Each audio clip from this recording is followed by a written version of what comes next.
Welcome back, everybody. This is Eric and Matt, and this is Life, Liberty, and the Pursuit, your beacon of freedom and the American way of life.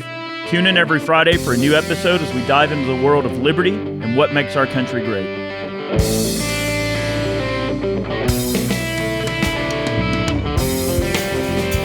All right, guys, welcome back. I hope everybody has had a wonderful week, and we are back here on LLP for another episode, and we are going to dive into body armor. And we're going to talk kind of in general terms about the development of body armor all the way from ancient times till now. We're not going to get completely in the weeds on every little tiny historical context and every little tiny developmental node, if you will. But we are going to generally give you an idea of how body armor has shaped not only the face of warfare, but the face of personal protection, right? There's civilians here in the U.S. and abroad have access to body armor to protect themselves. Obviously, it's been used now by various military and law enforcement all over the country in terms of, now, in the now, so to speak. Before we get started on today's podcast, I'd like to give a thanks to the show's sponsor, WeTheProcessor.com. If you are a business that has been canceled or your credit card processor has dropped you or pulled the rug out from under you, we feel for you. We understand how hard that can be. But if you go to We The Processor, you never have to worry about the rug of freedom being pulled out from under you. They are a pro-liberty, pro-freedom of speech, pro-2A credit card processor that will always have your back, and you never have to worry about consistency in terms of getting your business serviced. So check them out. You can directly support LLP in doing so. So armor is definitely not going anywhere, and it's a great passive way to protect yourself. I mean, you don't even have to own a gun to own body armor and be able to, defend yourself. But armor's come a long way, and not all of it's made equally, and we're going to try to draw on some original videos that we've made over on Iraq Veteran 8888 before. And hopefully that'll give you all an idea. I mean, we're going to refer probably to some of the older tests and things. We've dealt with a lot of different types of armor from a varying amount of different companies. Don't think that we're trying to point to any one company more than the other. I don't want it to seem that way. We want people to definitely check out all the content and the individual tests that we've done on each product and draw a conclusion based on, what you feel you saw in the video and draw your own conclusions and do your own research. So we're certainly not advocating for any one brand over the other. We're just going to try to openly and honestly kind of go through some of these technologies using various videos that we have filmed over the years as examples to give you an idea here. So, there's a lot of different armor out there. Absolutely. So with that said, you hit the nail on the head. It is the most passive way that you can protect yourself because one, it doesn't even require you to physically fight back. It's really more of a defensive posture item. And it is a shame that there are certain states that are trying to ban or outlaw the sale of body armor. Mainly, I think the most recent one to come to mind is New York. They're trying to institute a type of body armor ban. Connecticut is not illegal to own it there, but it is illegal to ship it there, which is really weird. Unless you're active military or law enforcement and you have to show credentials, you can ship it to Connecticut, but you can't actually ship it to a civilian there, which is really weird. As far as materials go, it's been around since the dawn of time. Medieval knights were using armor. Even before that, they had just really rudimentary leather with metal studs, kind of like body armor when the weapons were a little bit more crude. But there came a point in time that it hit a value of diminishing returns. So you could put, and that I think that happened right around when the firearm was initially invented. They didn't matter how much armor, the metallurgy just wasn't there to protect them from the gunpowder and the actual bullet going through. But up until that point, they were able to stop arrows and bolts from crossbows and stuff like that. So it's really interesting to see how that happened. And for a long time, there was a lull in body armor technology because nobody could really figure out how to stop a bullet. It was just one of those things. So as soon as it was invented, it pretty much went unscathed without body armor up until um, old buddy got robbed as a pizza delivery guy and decided that he was going to create a bulletproof vest. Oh, And thus modern day technology was born. absolutely. So, there has been a lot of development with body armor. And when you look at medieval knights and, you see all this lavish armor that's finely fitted and everything. And, back then you didn't just simply don a set of armor and bam, you're a knight. No, the armor was individually fitted for each soldier, each knight, I should say. And in those situations, armor back then, a suit of armor, finely fitted and finely, engraved with all this random filigree in your coat of arms and all. It was definitely a symbol of status, right? Obviously a more wealthy family would, have a much nicer set of armor fitted for their noblemen or something like that went off to, become a knight, because they also understood that back then knighthood also meant a big chance in politics too. You could serve as a knight, and then once you got out of your, knighting, whatever you do, I guess you got out of your knighthood or got out of your day job as a knight, I guess then you could dive into the political realm and have a little bit more, status and things. So armor at one point was such an expensive item that, of course, your average person could certainly not afford it, some peasant or whatever, but even your average soldiers on the battlefield that would just be like your average pikemen or whoever, they couldn't afford it either. So armor went from being one of those things that, first it was just, general troops on the battlefield just trying to, find ways to protect themselves. I mean, you look at our Native American Indians and their, elaborate wooden, chess pieces, with all the vibrant colors and everything to strike fear into the enemy and to demoralize the enemy. So some early, forms of armor might not have served such a role in physically protecting you as much as it did separate you apart from the other warriors. Maybe if you were a more advanced warrior or, a warrior that had been in the tribe a little longer and had seen a lot more battles, you might have a certain amount of feathers or colors.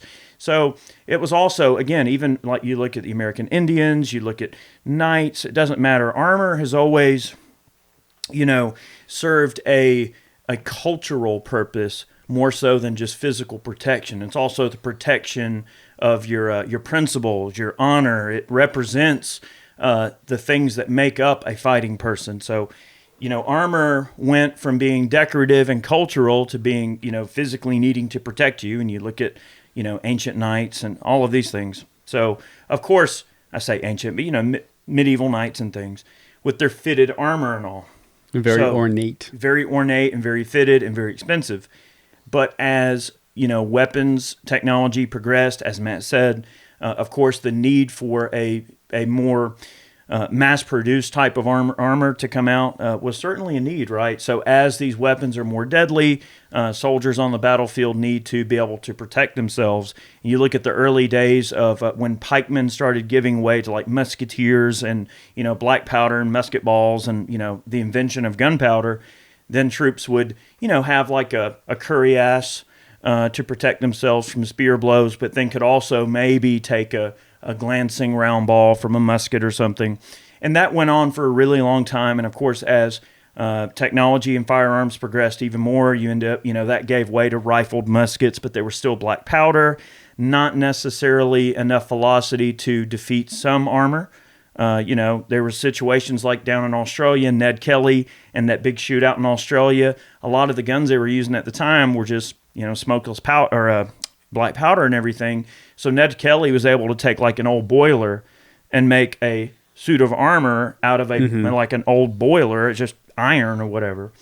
And the bullets are just bouncing off because the issue is even the most basic of pot metals could be used as armor back then because of the velocities of the projectiles and the types of powder you're using are just not capable of piercing, those items. So as smokeless powder came around, then you saw, okay, situations where, all right, this 30-06 or this 8mm, this thing's going to, glance right through a simple pot metal. That we're not talking Ned Kelly's pot metal armor anymore. You're talking a high velocity smokeless round with a lot of energy. And then that's when things start to get complicated. You get into more modern armor where soldiers are put in very deadly situations. and you need armor that can stop very high velocity threats out of increasingly higher threats and greater amounts of firearms technology. So you've got to be able to keep up with the technology of the firearms technology. So the armor and gun technology grew together. As the deadliness of the guns got worse and worse, so did the need for better protection. And it got to the point where the body armor industry couldn't keep up. So you were exceeding those, like the velocity of the rounds were coming out so fast that it was able to defeat basically any armor that was practical at the time, which is why you see that there was no body armor. Even on like the Mac V side, they weren't using body armor in Vietnam. And those were, I would call those more modern times. I mean, you had a lot of modern technology. We had been to the moon at that point. But yet we still didn't have a way to stop these little pieces of lead from piercing your body. And then they came out with soft armor, and soft armor led the way to like hard armor, which was originally were like steel plates. The metallurgy got a lot better. We were able to refine a lot of the impurities out of the metal, and then they started putting penetrators into them to defeat that body armor. And then there was other ways to get around the penetrator. They just make more pure steel or thicker steel. So it was just like this cat and mouse game of like, hey, I'm going to keep producing this body armor. We're going to, still create ways to defeat the body armor. And now we're left with this technology with armor that, as of right now, unless you're shooting like an anti-material round, body armor is able to defeat, I would say, pretty much every round that's not like an anti-material round. And it's crazy when you look at all of the accounts of like, okay, think about the Civil War and on when it comes to just small arms development, right? You didn't see people running around in body armor. Mm-hmm. Look at all the old paintings, right? Look, those soldiers weren't wearing body armor. They were running around with black powder, muzzle loaders and things like that, or maybe even crude breech loaders as it got, closer to that transitional period. But these soldiers just running around in cotton or wool uniforms, and I guess they figure, well, there's no armor that we can mass produce and issue to everybody, and you're so hot in this freaking wool. Yeah, it's not like you're going to strap a kettle to you and try to block the round. So for a long time, I mean, look at soldiers from World War I, World War II. Those guys are just out there doing their thing, no body armor. I mean, now, of course, there was like some flak jackets and some like heavy wool coats. I mean, I know some people have heard these stories from like the Korean War where, they were claiming that a GI's M2 carbine, which is a full auto M1 carbine, would not penetrate a Korean soldier's coat at 200 yards. The coats were so thick that the thick wool was stopping the M1 carbine bullets when they were fired at distances that were considerably long distances. I've never seen a winter coat for the North Korean army or the Chinese. However, I've heard tales of how cold it was in that Chosin Reservoir, and there might be a point where they were so cold and they layered up so much that it might have had a hard time penetrating that. Because I mean, if there's one thing that both Chinese, Russian, and North Koreans know, it's cold weather. How to survive in cold weather. So when you look at that war and getting into Vietnam, that kind of made me think about it. In Vietnam, that's when you started seeing soldiers start wearing like flak jackets and things. Mm-hmm. And that was like, in my opinion, maybe I'm wrong or maybe my perspective is not the correct perspective, but that's really when you first started to see body armor issued over a wider variety of troops and widely issued to everybody. And body armor thought of as a, hey, you're on the battlefield, pal, you need this, right? They were dealing with a lot of RPGs and hand grenades, booby traps, and all different kinds of things. So a flak jacket was a good way for them to increase the survivability of a simple explosion or a grenade or something, or a booby trap, even some pungy spike come flying towards you. A flak jacket could possibly save your life. So that they really saw the value in, hey, we can make this, kind of semi-armor, like it may not stop a rifle round, but it might be able to stop, something like some shrapnel or whatever, or maybe a shotgun.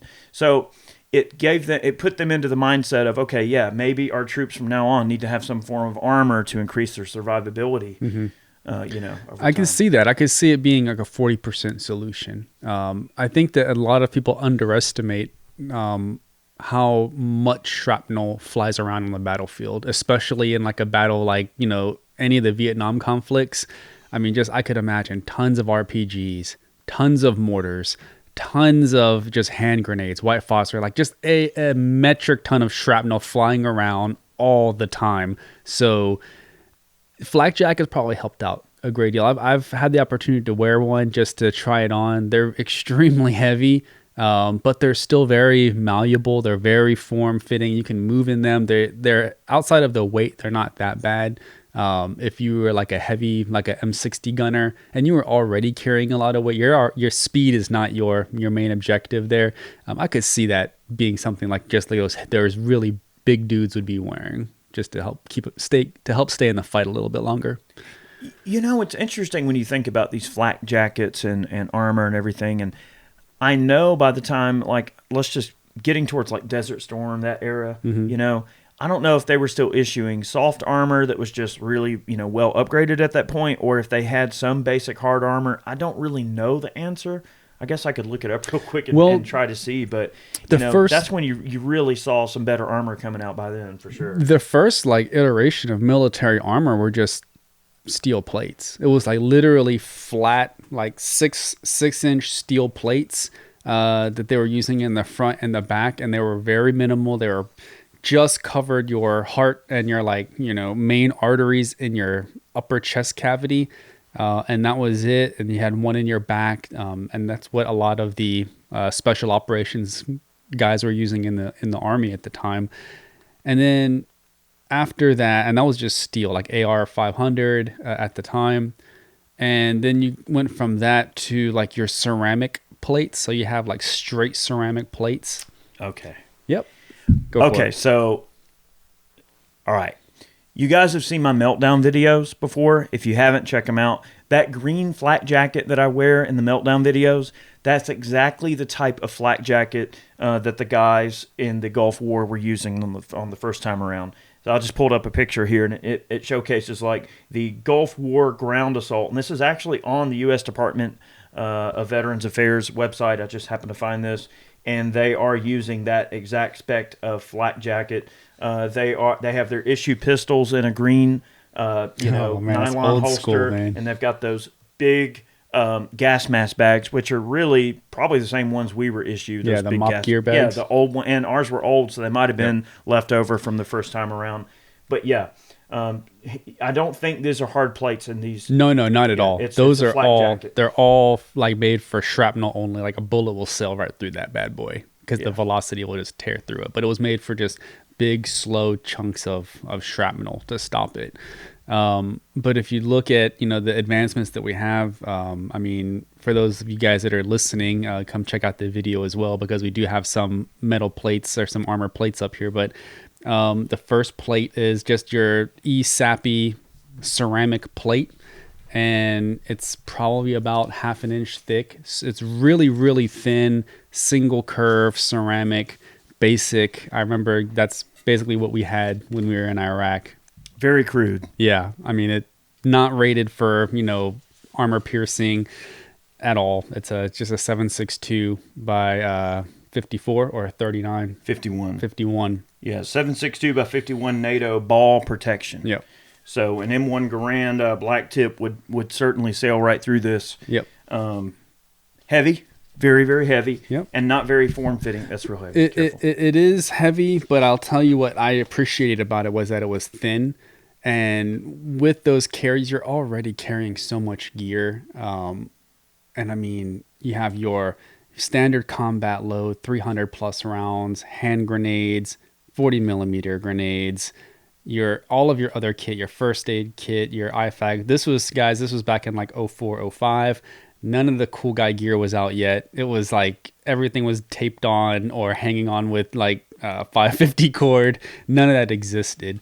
So everything, we were very top heavy. Everything is on the top. Yeah. So to have a really thin plate like this was really, really helpful. And then you fast forward and you go to your more modern plates, which are a ceramic composite. So it'll be a mix of ceramic on like the first 3/4 of the plate, and then the backing of the plate will be like a polyethylene to catch that round once it's slowed down. So it'll hit the plate, it'll crack the ceramic, it'll bleed off that excess energy, and then that polyethylene backing will capture the round before it goes through. Which is really one of the good things about having ceramic and a PE hybrid plate, because it's not, if it's all ceramic and it has too much energy, too much kinetic energy is going to hit it, it's going to sail through. If it's all PE or polyethylene, if that round is screaming through, it's going to continue to scream through, because the PE will only slow it down, but the hybrid plates will hit it, bleed off the energy, and then it catches that slow round, and it prevents it from going into your chest cavity. Yeah. And then bleeding out and dying. That's not what you want, for Yeah. sure. In the situation of ceramics, one thing, especially on that era, when you're kind of getting right out of the old sappy plates and just into, a more modern set of armor, it's also very sensitive. You're not supposed to drop your armor or set it down real hard. You can crack it. You can compromise the structural integrity of the armor. I believe even the newer armor that's out now, they all do suffer from the minor gremlin of, you can't be too rough with them. You got to be careful. I mean, yes, you're in combat, you're bumping around, you're going through all kind of crazy things, but the idea being that you're supposed to avoid, slamming around your armor and cracking it and compromising the structural integrity. Also, the plates do have a finite, across the board, generally, they do have a finite shelf life. You're supposed to use them within a certain amount of time, and then you're supposed to replace them once they get out of their expiration. That's when the fabrics, the coatings, even some of the chemical compositions, I would imagine, I can't speak from experience on that, but every aspect of the plate at that point is considered to be maybe not optimal quality. Not to say that it wouldn't stop a projectile or that, it won't still work. I mean, I've got this old sappy plate, and it's probably been out of commission for at least 10, maybe 15 years. But is that to say this wouldn't work? Of course it will. Does it work as good as the day it was made? Likely not. All right, at this point, is this thing compromised by now? Maybe. All right. So you start to kind of have a little bit more speculation that comes into it. So that's the only couple of disadvantages I can see, is that the shelf life, as well as the overall composition of the plate being sensitive to damage. Another thing that has improved a lot once you get beyond like regular old sappy plates, and then once you get beyond the polyethylene and composite plates that use more ceramic, you do get to cut down some weight, which is really nice, but also the coatings have improved a lot, right? So companies, and I'm giving very general examples here, but like some of the testing we've done on AR-500, on Spartan armor, and things like that, where you've got just an AR-550 or AR-500 armor plate that has like an anti-spall coating. So you can shoot it, and the spalling actually absorbs into this crazy, gnarly, like industrial-grade rubber that they put on the outside of the plate. And that's a type of technology that even back in like the OIF days, I mean, like when you look at the era that we were over there, 05, 06, we wouldn't have had anything that quality of spalling mitigation like the modern armor has. I mean, that's basically it. So it's going to hit the plate, and it's going to get absorbed. If the spalling hits the vest, then, hopefully the vest absorbs it. The great news is that there's been tremendous advances in like materials. So like ripstop materials, nylon materials, sewing techniques have improved. But I just wanted to hit real quick on and I'm glad you mentioned that the NIJ certification is extremely important with body armor. I'm trying to be as impartial as possible across the board with body armor. However, there's one thing that I'm very, very adamant about, and that is that if you're going to buy armor to protect yourself, you want to make sure that it works. You want it to be NIJ certified, not tested. And it's okay if a company says, hey, we test our armor to NIJ standards, it's NIJ tested. Okay, great, you tested it, that batch. But the only thing that makes me feel good personally about NIJ certification is that, one, you're paying to have it certified, the sample that you send in, but they also do compliance testing. So it's follow-up testing, which means they'll come back and they'll grab a plate out of a batch a year from now, or 2 years from now, and they test it, and it has to perform this to the same standard as the sample, and that's compliance. They want to make sure that you as a company that's producing these plates didn't try to cheat the system and are using inadequate materials, cheaper materials to save money. You changed your technique without submitting it for testing and selling it under a tested, certified SKU. So to me, when I see a company that advertises that they're NIJ certified, I know that there's almost like a guarantee. If it fails, hopefully that nobody dies, but you can go back and say, hey man, this was a certified plate that got hit with a 54R. It should have stopped it, but it didn't. It punctured my left aorta and I magically lived. So there's accountability there. It holds the company accountable, the manufacturer accountable, but it also gives you the warm and fuzzies. You're like, hey, I have a certified plate. I'm not worried about the quality degradation over time. So that's why you see a lot of certified plates that are guaranteed or warranted for a much longer period. So oftentimes it'll be between 5 and 10 years, which is what you see. And the drop testing, you mentioned drop testing. Part of that NIJ certification is a 4-foot drop. So they drop it from 4 feet on the strike face, and then it still has to perform to that standard. So if they're level 4 plates, they drop it from 4 feet, often multiple times, make sure it doesn't get fractured, hit it with the testing, and it has to pass. So that's all part of that testing. Well, that's good to know that they have certainly increased the ruggedness of the plate, and that can handle a little bit more impacts and kinetic effects on it and everything like that. I will take what you said one step further, maybe a little bit, in that now another thing that we've seen is that the NIJ testing standards haven't been updated in quite a long time, not only to make account of newer threats that might be out that weren't a part of the original NIJ testing, but to make note of newer armor designs. Like there are companies that are putting out armor designs that are very next level stuff, and that they actually claim can go through a series of threats that the NIJ doesn't even recognize as being a substantial reason to include that in the standards yet, or that they aren't part of the standards yet.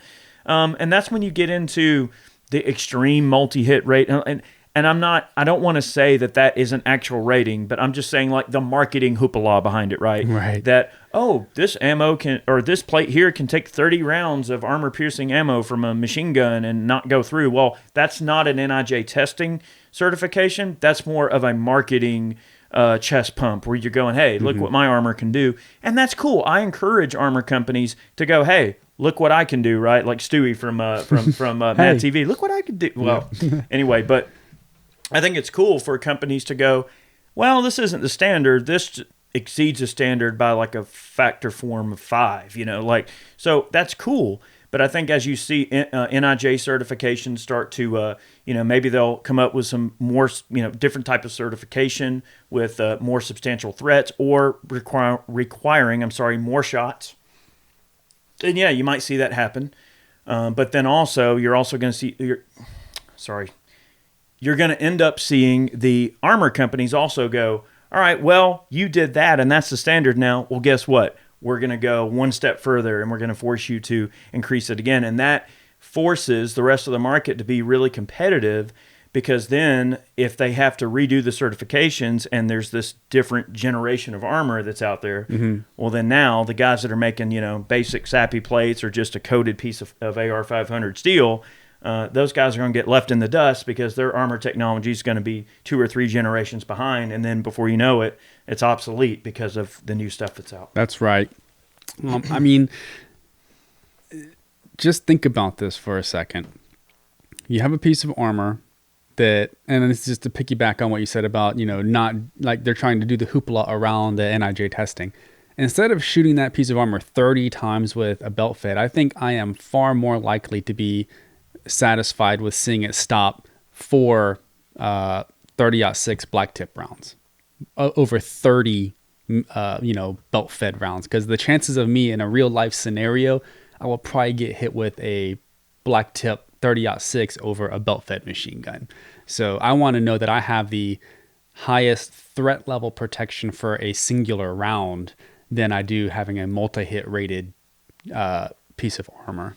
That's a really good point. I didn't consider that. I mean, the multi-hit rating from like a, machine gun blast or something, that's impressive for marketing purposes. But I would say you're right that I think in a real world situation, it's not like an average person's going to go, yeah, you can't kill me because I'm sitting here soaking up every round you're shooting me with, and I'm just going to stand there here like Superman. Yeah, I'm going to stand here and get shot at. So that's not reality. I think more people care about, hey, how close to the edge can this thing get hit and still hold up? Or, hey, what's the most powerful round it can stop? Because, I might get hit once by a rifle round. And, hey, what if it's a really big, scary rifle round? Can this thing protect me? Can it save me? What about the new ammunition? What about the new bullet designs? So then you start to think, okay, well, we know what it'll stop of an average threat, but what do you get to 408 shy tag or something crazy? You read my or a slap mind. round or something. You see these viral internet videos of slap rounds shooting through multiple plates of ammunition, or armor. I'm sorry, I can't talk today. It's been a long day. I cannot word today. But when you look at these slap rounds penetrating multiple pieces of armor, you think, man, if multiple pieces of armor can't stop it, I want the armor that can stop that. Yep. And people kind of think, all right, well, I'm going to think bigger, have a bigger vision for, what armor can do on an individual. I'd be very curious to see how these hold up to a 408. You know what? Maybe we'll do a level 4 plate test with a 408 shy tac, and we'll see how that goes. That would be very entertaining and be interesting to see. 408 is a monster round. It is a very capable rifle round and probably one of the flattest shooting, most awesome long-range cartridges on this planet today. So we were talking about level 4. Level 4 is the highest threat level that is in existence right now. So it stops everything up to 30-06 black tip, which is an armor-piercing round, as well as a 54R armor-piercing round as well. Those are the 2 threat levels. That's the only differentiating factor between a 3+ and a level 4, are those 2 rounds.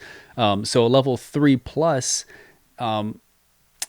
in my opinion, if you are not going to be in an area that, that's a very common round, a 30-06 black tip or a 54R armor-piercing, if you know that is not going to be in any type of threat that you're going to encounter, a level 3+ plate would probably be a better choice, just because it's about half as light. You're able to get a much more comfortable and lighter plate and loadout. It does cost a little bit more money because they are lighter. They are a hybrid plate, so it's a thin layer of ceramic with polyethylene. But personally, I've seen tests where they are NIJ tested to 3+, but they will stop level 4 threats. So that's something you have to look out for.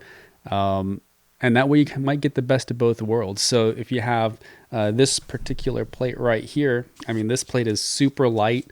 This is a multi-curve plate, which is something we'll get into. You have single curve plates that are just a single curve. They go across the chest, and they're not too uncomfortable as long as you're not wearing them for extended periods of time. So if you're in most real world scenarios, you're going to have your vest on in an emergency, or, something happens and you have it on and then you're taking it off. You're not going to be wearing it, 8 hours a day, 6 days a week. If you are, I would probably recommend going with a multi-curve plate. It's basically curved on the left and the right across your chest, but also the centerpiece that goes up towards your clavicle and protects your clavicle area, your trachea, your upper chest. And it's just much more comfortable. It just kind of fits right there and curves in. So very light and form-fitting. Very light. Well, that's night and day from the old second plate. That's like a third the weight. That comes in at like 3 pounds. Wow. So versus, that SAPI, that's a level 3 plate. That's probably like 6.5 pounds. That level 4 plate is a ceramic and PE plate. That's like right at 8 pounds. That 3+ plate is like 3.5 pounds. Yeah, so it gives you some specs to kind of think about, and we've tested quite a few of these, and they all perform exceptionally well. So I don't want to think we're trying to choose favorites over anybody. Yep. I would like to mention quickly, I haven't tested these yet, but I am going to test them. The battle steel battle blankets. Mm-hmm. They're basically like a throwable piece of armor. So with this concept, and I don't want to get in the weeds on this, but I just wanted to quickly mention it because I talked to Botac the other day, and they were like, yeah, we might send you out one of these things to play with, and you guys can shoot it or whatever and test it out. But there's all these situations where like a throwable piece of armor is very useful. Maybe SWAT teams or, entry teams use them for various things. Maybe they want to have a little bit of extra cover on a certain corner and they can, attach it somehow.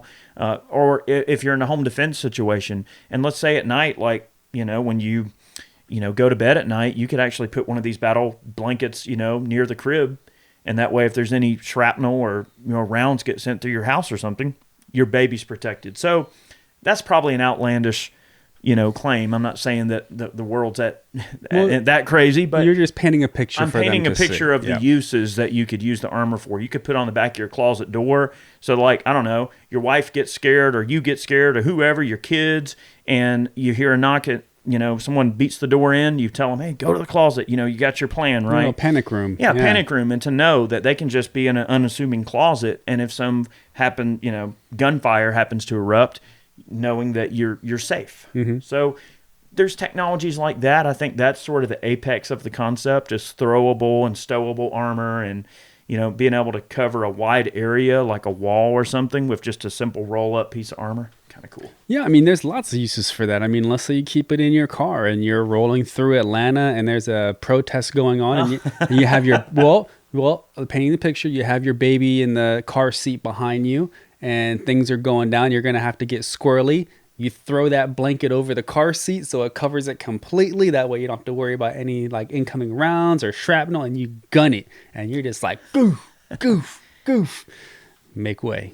I mean, got to go home. Hey, the world's a scary place. And, you don't have to hurt anyone to be able to protect yourself with armor. I mean, passive. I hate to use the word pacifist because I don't like that terminology and the negative connotations that it has with it when it comes to, people's holistic approach of self-defense and manhood and things like that. So the word pacifist has this negative connotation to it, and I don't like that negative part of it. I don't like that idea. But in this particular situation, we have to use the pacifist way. Like, it's the most passive way to protect yourself. So you don't have to own a gun, you don't have to like guns, but having armor, someone with a gun can't hurt you. So you can obviously defend yourself, where, the gun situation might be more of the offensive role to, do damage if you need to. And then the armor is more of a defensive role. Hey, I may not even be carrying a gun, but I've got some armor nearby, or I'm wearing armor. And there's a little bit, also medical personnel. Like when you're out on the battlefield, I mean, your medics wear armor. They sometimes aren't carrying a gun. They're dealing with a patient. They're dealing with a hurt soldier on the battlefield, but they still need armor to protect themselves. It doesn't mean the enemy's not going to try to, kill you just the same. So, people treat armor as this situation where it's got this negative context to it, but it really shouldn't, because anyone can just have a set of armor. There's nothing wrong with protecting yourself. That's right. And I mean, if you look at it from a medical aspect or a public service aspect, whether it's firefighters, because sometimes firefighters are put into situations where they have to go in and put themselves in dangerous situations. I mean, I think the safe life defense armor that's really what it caters to. It's really like so the plate that we have here, this is a safe life defense in conjunction with plate. So this is not a standalone plate. It will not stop anything without the FRAS armor system that you have.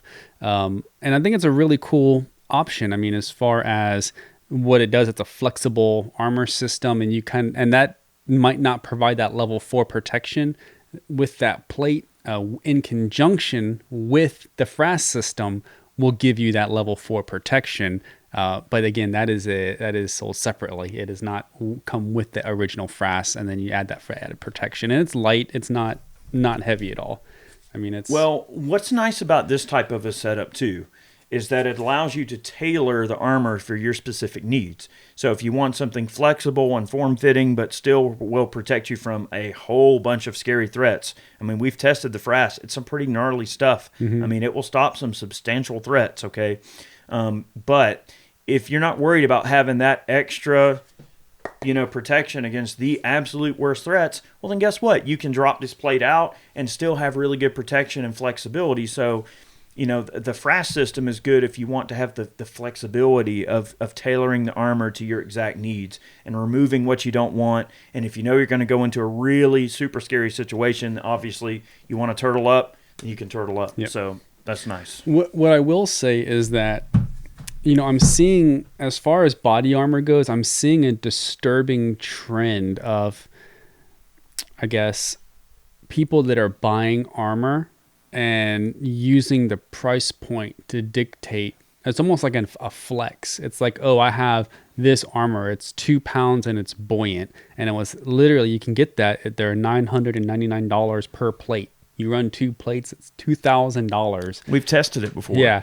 Yeah, if you ever saw the video we did a video where we took the Spartan armor, I forget the exact name for those types of plates. They've got a special name to them, but they're really light, they're very buoyant, and literally they float. Yeah, the positive buoyancy. Yeah, and crazy. It's great if you're like a maritime operator, and I don't know if it's actually gonna keep you up. You still might have to work a little bit, but the fact that it floats is awesome.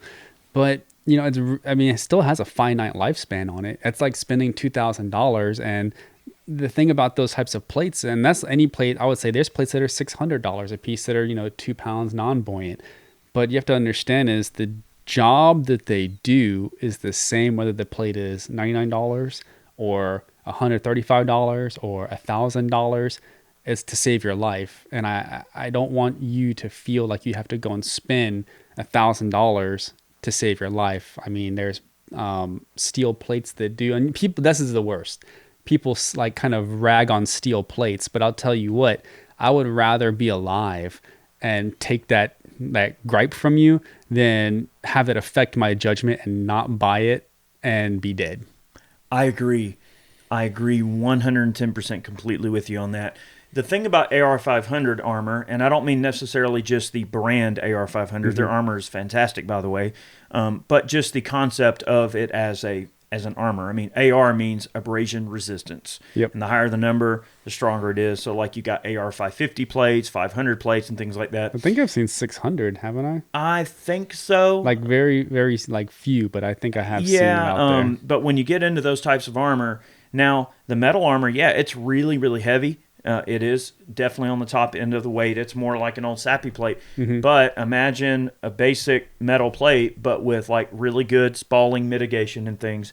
And then you dive into the idea of it being a very affordable price. I can see where that is a very attractive type of idea for people because like this old flat, barely curved sappy plate here, you can take, an AR-500 plate and have a bit of a curve to it and a little bit better mitigation on the spalling and stuff. And for a very fair price, you've got a plate that can totally stop a lot of rounds and multi-hit. Now, of course, the spalling mitigation is going to begin to fail in that multi-hit type of scenario because the spalling, kind of will tear it up and stuff. But they can take a lot of abuse. So, yeah, they're heavy. Yeah, they're bulky. They're not quite as cool guy and high speed, but if you just need bare bones protection, they will certainly do the job. They will. And, if they're inside of a carrier, the only person that's going to feel that weight is you. So, it's not like the guy next to you is going to go, oh, I can see your steel plates through your carrier. Like, you really can't. And, the chances of you wearing that vest for an extended period of time for it to really be, like, detrimental to the impact of your mission is very low. Now, when you start talking, fast roping out of a helicopter onto a giant mountaintop and spending 4 days doing, crawl on your belly reconnaissance and sneaking around and, huffing and puffing up and down a mountain left and right or something like that, or going through some long trek in the jungle in some super hot, humid, or arid environment or any extreme environment, over time, those pounds start to matter. So if, you're a high-speed Delta operator, then sure, you want to go for the high-speed gear and the good lightweight plate and the buoyancy. Maybe your mission deals with water threats or being near water. You obviously don't want to have a situation that if you get a little tired, you're going to sink through the water or anything. So, operator fatigue is certainly a thing. For your occasional, I guess weekend warrior type that's just going to go do some training, or maybe you're just in a home defense situation, you want to have some armor you can put on. The heavier weight is probably something you can overlook because it's not like you're wearing it 9 hours a day. That's right. Doing missions or fulfilling the tasks that you have to do in your job. And then, of course, your operators and stuff. Yeah, if you're wearing armor 10 hours a day, those pounds are going to start to matter. And that's kind of where a lot of people that are buying armor, this is one industry that is cost prohibitive to get the quote the best gear, because the best gear is like literally outside the realm of actually purchasing it. So if you got like the same like gear that tier 1 operators that you envy so much, you're out like 10 grand. The night vision alone is probably like at minimum 20 grand, 30 grand. Yeah, and it's like, what's your life worth to you? Yeah. And then what is the chance that you think you're going to get into a situation, right? If I'm buying, $100 set of armor, $100 per plate armor that's not super expensive but still good quality, do I think that I'm going to get in a shootout every single day? No.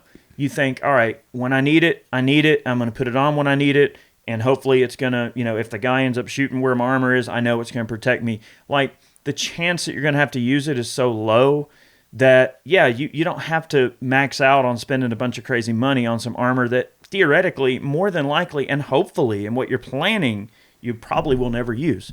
Versus a guy that's an operator in a military environment, he might be getting shot at every other day. So for him, yeah, if there's some way that I can get some side plate protection, maybe I can get some throat protection, maybe there's a groin protector I can put on, depending on the situation and the armor technology.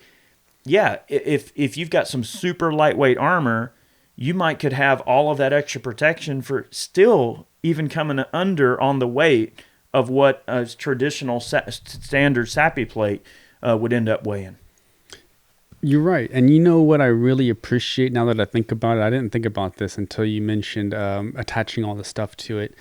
I really appreciate those vests that they gave us, because everybody wanted to attach all of your gear straight to your vest. So you had like the Molly integrated carrier. So everybody started like putting all the stuff directly onto the vest.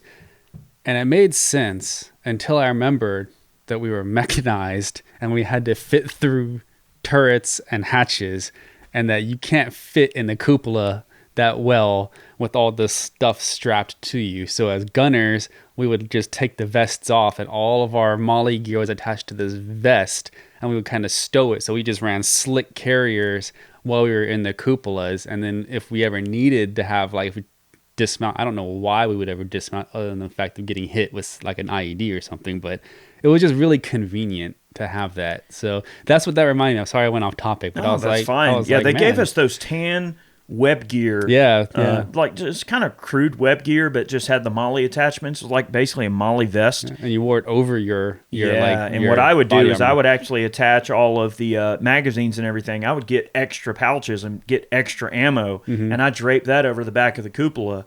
If we ever had to dismount, I'd just grab it and throw it on. Click, there you go. Now you got your mags on you. Yep. But when you're in the cupola, like you said, navigating within the confines of a tight space in a Humvee or Bradley or wherever you might be, yeah, you don't have to have it on your person. So that's one way that armor has improved, is the modularity of outfitting it for different situations. Yep. There's armor now that are set up for medics, where they've got medic pouches and all that type of stuff. Paramedics, combat medics in warfare, reporters, jumpable plate carriers. I know you've seen press armor. It says press on it. Like even reporters have armor. Yep. So if we're looking at armor, so far we've only covered hard armor, so rifle plates. There's a whole nother subset of armor for like soft body armor. So level 3, level 3A, and those are for handgun threats. So what we talked about is for rifle threats, just because with the way that everything is right now, it's more likely than not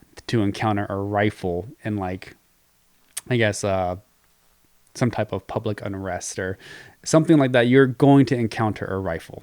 Like handguns, yes, but rifles, there's enough of them out there to where I would only probably feel comfortable going out with a hard armor or a rifle plate.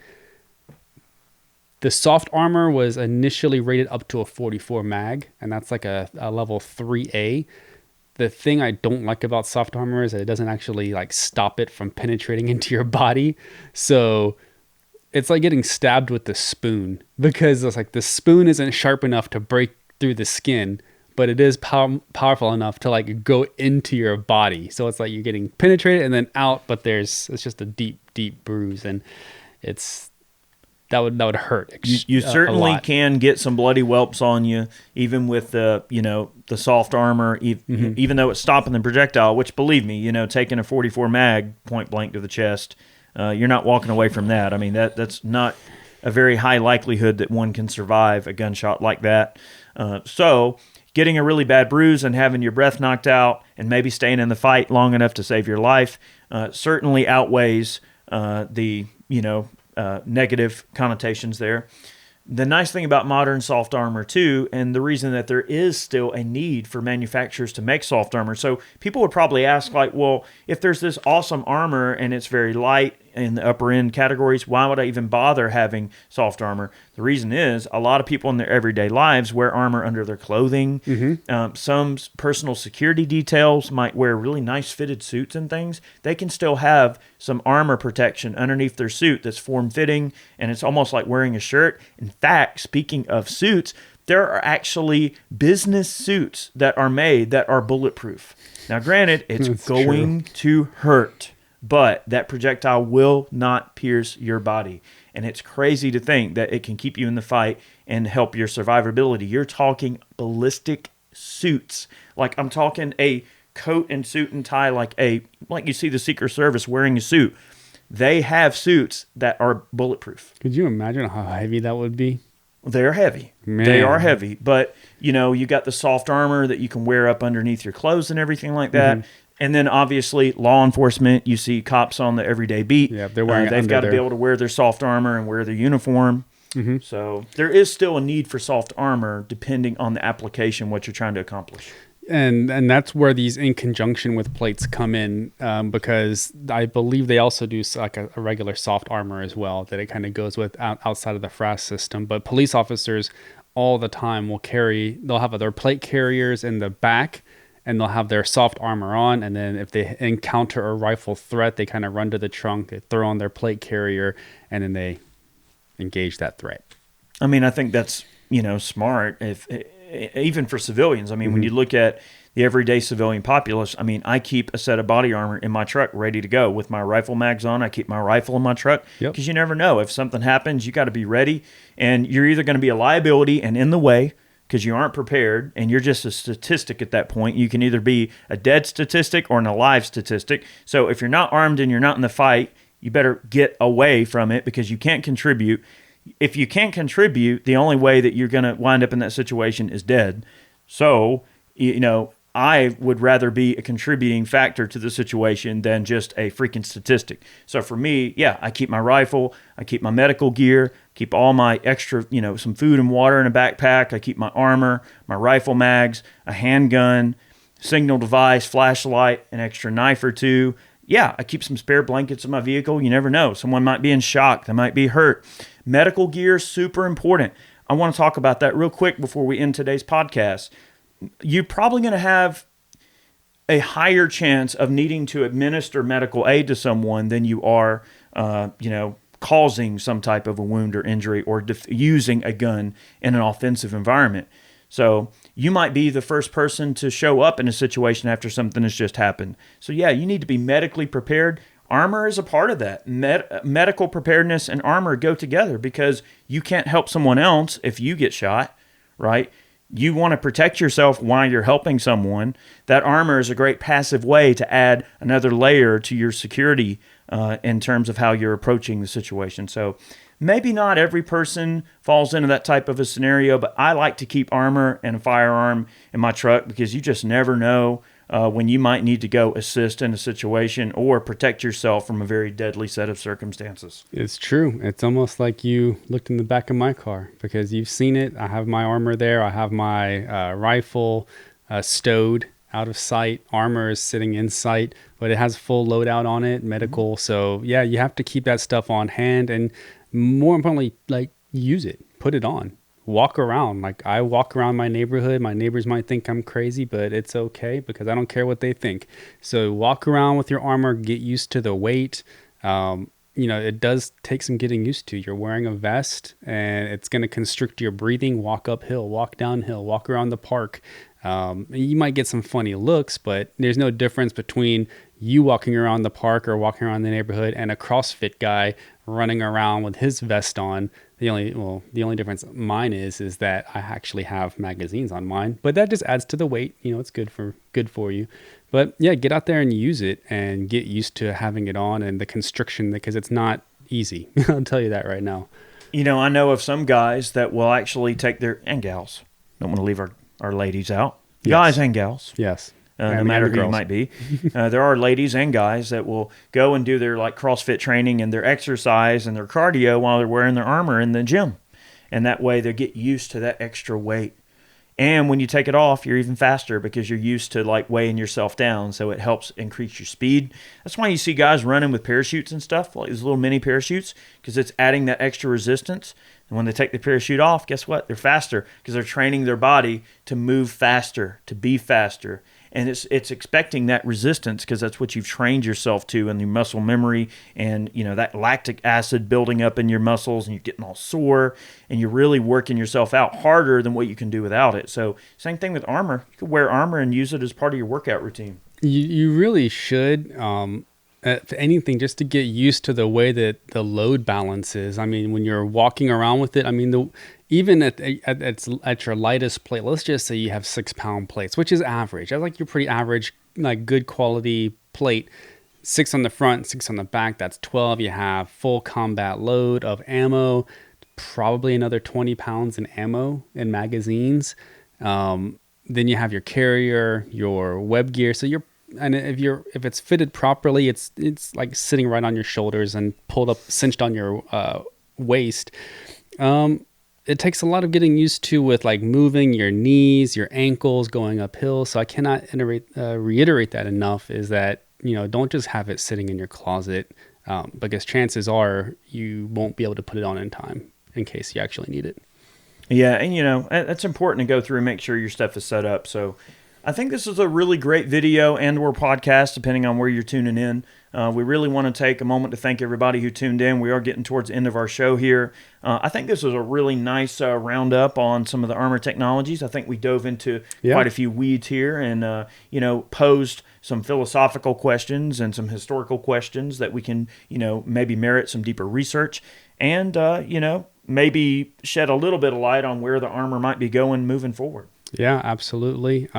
Technology is only getting better, and it's going to be very, very interesting to see how these two keep hitting this head-to-head matchup. Yeah, somebody's got to win. That's right. And there's always, I think the fine line's always kind of in the middle there as to where people are going to wind up. So, thanks for tuning in. We really appreciate all of our listeners and/or viewers. If you're tuning in here on YouTube, thanks for watching. We hope you enjoyed it. And if you're listening on the podcast, be sure to leave us a great review, and that'll help us show up in the search results a lot better. We post every Friday here on Life, Liberty, and Pursuit. Have a great week. Live free, be happy, and we will see you next Friday. Bye, everybody. Woo! Thanks for listening to Life, Liberty, and Pursuit. If you enjoyed the show, be sure to subscribe on Apple Podcasts, Spotify, and anywhere else podcasts are found. Be sure to leave us a 5-star review. We'd really appreciate that. You can support us over on Ballistic Ink by picking yourself up some merch. And remember, guys, danger is freedom. Have a good one.